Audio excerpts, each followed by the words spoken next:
आज all daily विजय जम्मू कश्मीर संघर्ष समिति की तले, उसके बैनर के तले हमारी ASHA worker, mid day meal cook, हमारे सीपीडब्ल्यू वर्कर्स, हमारे लैंड ओनर्स, मालिकम चौकीदार, हमारे तमाम लोग साथी यहाँ पे मीटिंग का जो आयोजन किया गया था, किसी तरीके से जो है हमारा बाहर प्रदर्शन नहीं हो पाया, जो कि आज प्रेस क्लब के अंदर जो है कश्मीर के अंदर हम लोग यहाँ पे प्रेस वार्ता करने जा रहे हैं।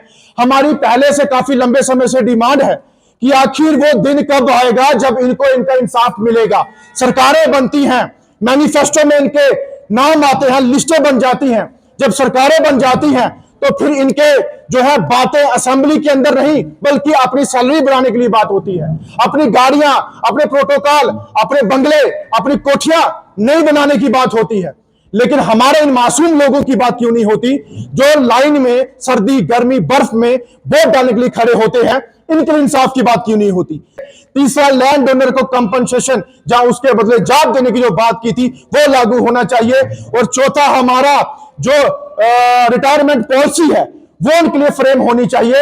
अगर 4 मुख्य डिमांड है, अगर उस पर कोई भी बात 30 तारीख तक नहीं होती और हम लोग ना कोई मीटिंग इनसे करेंगे ना मेमोरेंडम इनको देंगे, हम लोग सीधा रेजुलेशन जहां हमें ऑर्डर बिल पास चाहिए, इसके सिवा कुछ नहीं। अगर 30 तारीख तक नहीं करते तो 30 तारीख के बाद जम्मू कश्मीर के अंदर तमाम जो लोग हमसे जुड़े हैं, जो डिपार्टमेंट हमसे जुड़े हैं, वो काम छोड़ हड़ताल पे बैठेंगे। कोई घर भी नहीं बैठेगा, अपने दफ्तरों के बाहर, स्कूलों के बाहर, पंचायत घरों के अंदर फैमिली के समेत वो तमाम लोग बैठेंगे। और अगर उसका कोई भी नुकसान होता है तो प्रशासन या सरकार उसकी जिम्मेवार होगी। और मैं खुद जम्मू जीवन चौक प्रेस क्लब के बाहर धरने में बैठूंगा और जितने संगठन हमारे साथ हैं वो साथ देने की हमारे साथ जो है राब्ता करें। और कुछ संगठन भी आएंगे, लेकिन अब हम अपना हक लेके छोड़ेंगे, अब और हम चुप नहीं बैठेंगे।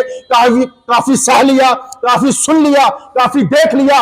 इनकी बंद जो आंखें हैं और कान जो इनके बंद हैं वो खोलने का काम संघर्ष समिति करेगी, वो हमारे लोग करेंगे, हमारी महिलाएं करेगी, हमारे नौजवान साथी करेंगे। क्योंकि इन्होंने हमेशा दबोचा है हम लोगों को। और हमारा रूरल डेवलपमेंट डिपार्टमेंट एक मालिकम चौकीदार है जो पिछले 22 साल से बिना पैसों के काम कर रहा है। और हमारी आशा वर्करें पहाड़ एरिया में, हॉस्पिटल्स में, घरों में काम करने के बाद 2000 रुपए इंसेंटिव के रूप में दिया जाता है। और मिड डे मील कुक खाना बनाने के बाद 900 रुपए जो महीने का दिया जाता है और 30 रुपए दिहाड़ी दी जाती है। ये जम्मू कश्मीर की हालात है। और सीपीडब्ल्यू वर्कर 50 से 100 रुपए महीने का तनख्वाह दी जाती है। ये है जम्मू कश्मीर के लोगों की हालात। और बात की जाती है बड़े बड़े इलेक्शन जीतने के बाद इनको देखा जाता है कि नहीं, हम पहले मुद्दा हल करेंगे। बजट सेशन के अंदर मुद्दा ना हल करते हुए पूछा हमारा एक भाई जो मालिकम चौकीदार था, वो हार्ट अटैक से उसने भी जान गंवाई। पूछे हमें ऐसे लोगों पे कि जो ऐसे लोग वोट लेते हैं इनसे और जब अपने बंगले संवारने के लिए वहां बिजी हो जाते हैं इनको भूल जाते हैं। वो अब हम ये नहीं होने देंगे। 30 तारीख के बाद उग्र रूप में तमाम डिस्ट्रिक्ट जितनी हमारी जुड़ी हमारे साथ, हर जगह धरना और प्रदर्शन होगा और काम छोड़ हड़ताल होगी। ये हमारी प्लान है। जिस दिन बजट सेशन पास हुआ मैं खुद वहां असेंबली के अंदर मौजूद था।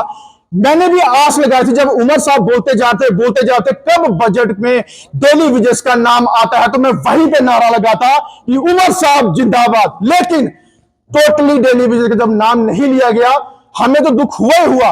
उसी के चलते पुंछ के अंदर एक को हार्ट अटैक होने से उसकी जान चली गई, उसने कुर्बानी दी।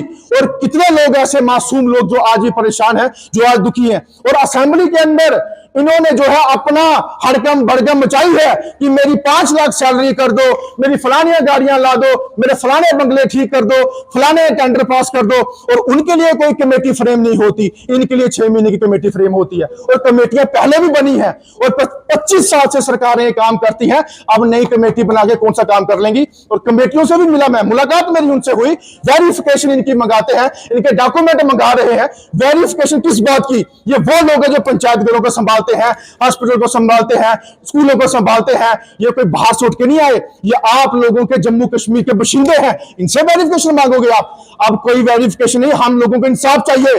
दे सकते हो तो 30 तारीख तक सोच लो, नहीं दे सकते हो तो भुगतान खुद भुगतोगे। ये हमारा ऐलान है।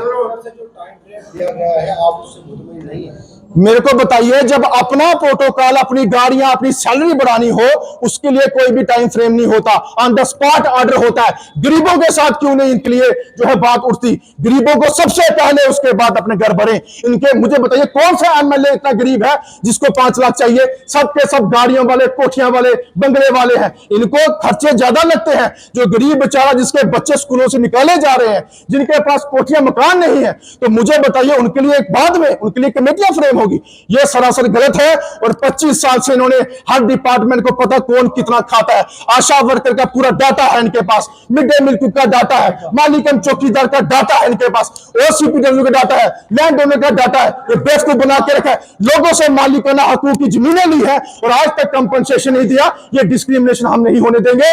ये टोटली जो है अब इनके ऊपर ऐसा शिकंजा कसा जाएगा कि तमाम जम्मू कश्मीर की जनता इकट्ठी होकर इस पे उतर के बाहर आएगी।